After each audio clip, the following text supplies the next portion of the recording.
दस गोरा कस के सुतावना धनी हो पलंगरी पटंगरी फसावना अहने आवना बज गईल दस गोरा कस के सुतावना धनी हो पलंगरी पटंगरी फसावना हसेलू धन त लागेलू हसीन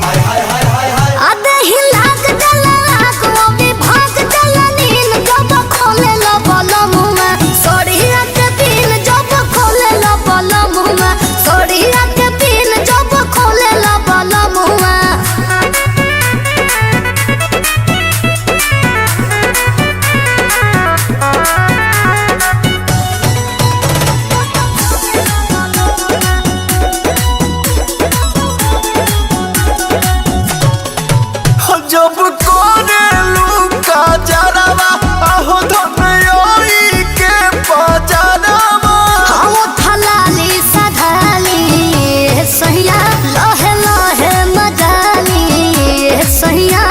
थलाली सधाली देखे दसेज बसीने माँ के सीन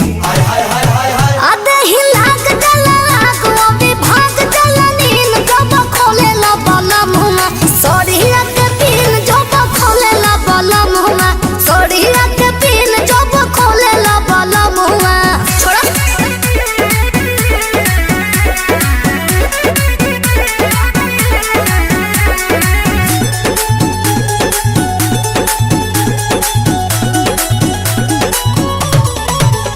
धनी मीठी मीठी बतिया जन्म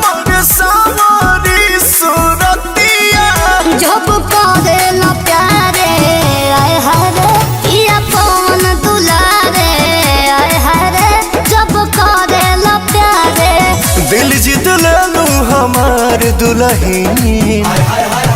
आधे ही लाग जला को भी भाग जला नीन जब खोले ला बला मुमा सोड़िया के पीन जब खोले ला बला मुमा सोड़िया के पीन जब खोले ला बला मुमा। कुमार रमेश की प्रस्तुति।